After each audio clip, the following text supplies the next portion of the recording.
What's it like for a buyer in a competitive real estate market? I focus on penthouses in LA, Miami, and New York City.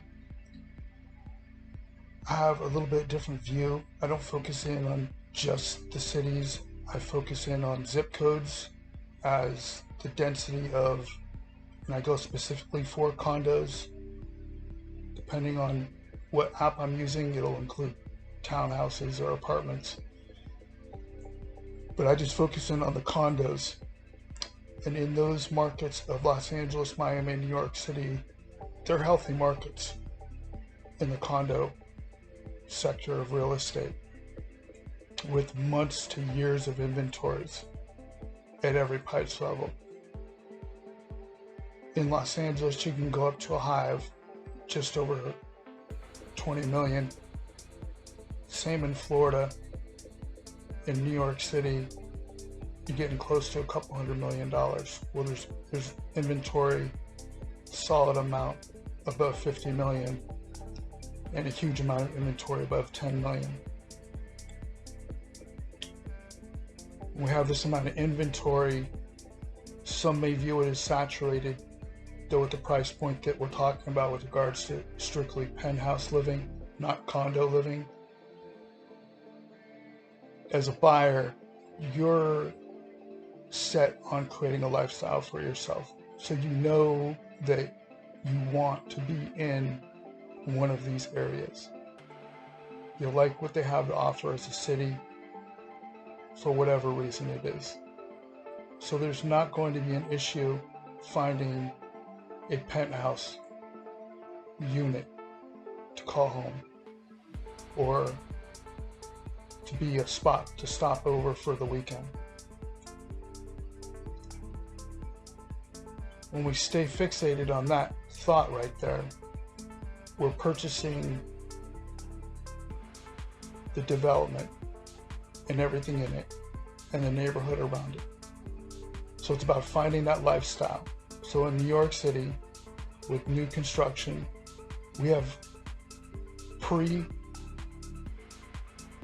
War II new construction designs available to redevelopment of areas with huge tax abatements that realistically offset the pricing between purchasing a unit in Manhattan to that of Miami or Los Angeles. In addition, there's some of the most iconic development going on the market right now with regards to building designs and materials being used. It is just a fascinating time for New York City development. As we move south to Miami, the development down there is new within the condo building penthouse lifestyle, where this is a place to be right now, I believe. If you're looking for growth, what you're looking for within a community like that, you will be able to achieve in purchasing a penthouse. The taxes vary sharply throughout the region of South Florida. I like that market for many reasons. Los Angeles, there's going to be a little bit less inventory due to the region of California and its soil. I grew up in California and earthquakes are a real thing.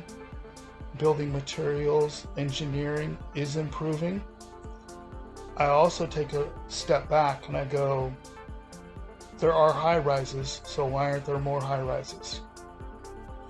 So for me, I believe that California at some point is going to open up to high-rise, dense building to a degree that is close to any major urban city like New York City.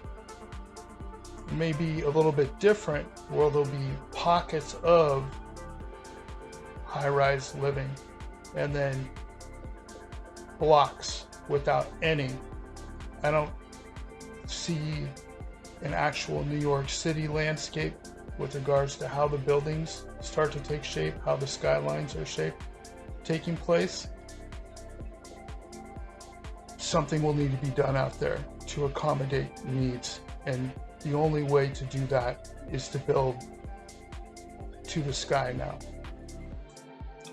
or to increase infrastructure, or to have automation with technology that allows people to live in different places.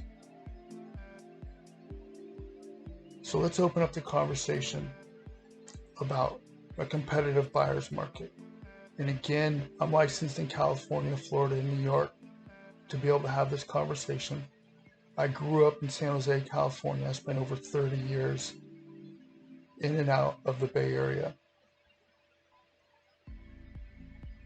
I've lived out in Florida for 10 years. And before I was 8, I spent about 2 years in upper state New York. And just over time, I've just become fascinated with high dense urban living.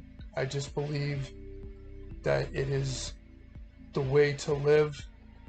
I studied hospitality management, so I'm very familiar with the casino resort idea of what it offers to a visitor and to employees and to a company. And I think it's the way to go in life. There's a term I came across in 1994 in San Luis Obispo, was this sustainable architecture. And so that stayed with me for all these years. And as I see the communities develop in high dense livings, you can see this mixed use becoming a needed requirement for dense living, where people don't need to travel so far to get more of what they need in life. The buyer mentality in a competitive market that we're seeing mostly in California right now, with regards to my 3 markets of California, Florida, and New York, is one where the buyer doesn't have much to say with regards to the demands of the sellers. Either do the agents that are representing the buyers or the sellers in this instance. The sellers are in total control in California. If you have a property in California and it's ready to show, or if someone thinks that they can fix it and flip it, your house is going to sell quickly. It's all about pricing with regards to that conversation. So some of the questions that you would need to ask yourself is, why do you want this area, right? What does this area offer for you, or what does this area offer for your family? It's a serious conversation that needs to be had up front with whoever's going to represent you. It goes into, what are you willing to put aside? Contingencies, as I have conversation with colleagues, are not even on the table at this point. In some instances, appraisals aren't on the table. In some instances, they're creating bridge loans. They're adding together the livable dwelling and the desired dwelling. And if the seller of the one home is cash deficient and needs money in order to make an offer above list price, a bridge loan can be created now to buyers, allowing the sellers to stay in their home for months in some cases. We are in a situation where there's over 100 offers for a listing, where at some price points, hundreds of thousands of dollars to over $1 million is being offered for a property. And this isn't even at the highest end of real estate. It's just that pricing has gone to such a level due to the demand of an area and the lack of supply of housing within that area. It's really an interesting time for real estate in general, as people want home ownership. I would offer to start thinking about who else could you bring into a real estate transaction that you wouldn't mind owning the property with, either just monetary investor or actually living with people in an area that you want, and coming in and owning that property jointly. And that's how you build your wealth, and that's how you raise your family within that community. Apart from the type of real estate that we're talking about. So I would be very open-minded if I were a buyer right now in considering alternatives in the reality of what I qualified for, and I don't have anything else. I would have a list of places that I would look at alternatives, because you have to put a time range on this, right? I believe. Maybe you don't. Maybe you're okay continuing to look at the market, continuing to put up offers, and you're waiting for the business cycle to work its way around again. And in that conversation, the reality is this: the buyer purchasing power is strong, but in several markets in California, inventory is small. In Miami and in New York City, in the condos, there are thousands of properties available.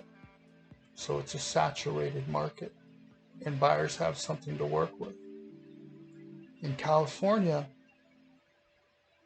you need to take an alternative approach of what does life look like in 10 years from now for you in California. As you move towards 2035, they're not going to be selling gasoline cars, right? The grid is stretched for electricity in California, and the progressive clean energy mindset of Californians is changing the region. So this isn't just about raising a family in a location anymore in California. This is actually changing the way you will live your life into the future. There's no telling what California looks like 20 or 30 years from now. We have a good idea what it's going to look like 10 years from now because we can hear the conversation, but the way automation is moving, this is going to be an entirely different world that I don't even know if we can imagine.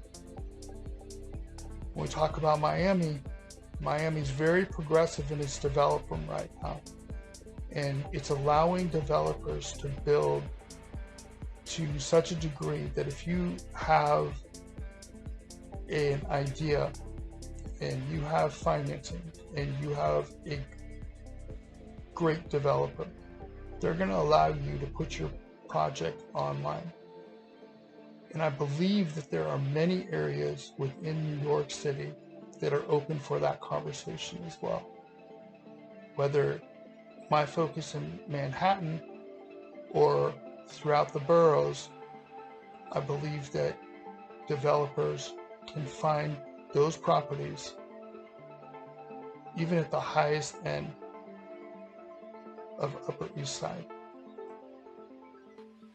that there will be demand at some point from someone due to either the historical significance of the architect, the developer, the designer, collaboration, or what a development inside an area is going to offer an owner that wants to be part of the growth within that area.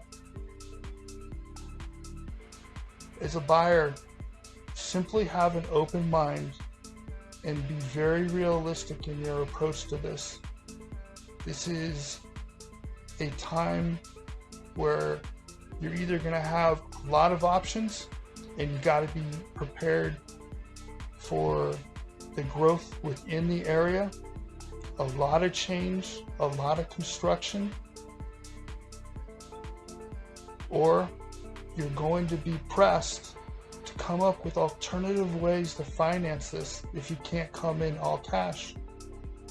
And you'll want that area, you want that California lifestyle, whatever the definition is at this time. You've got to talk to whoever else is involved in your life at this time and consider, where do we see our family going from here? Or, where do you see your individual life going from here? How do you grow within this community? But yep, same story. Cash is king.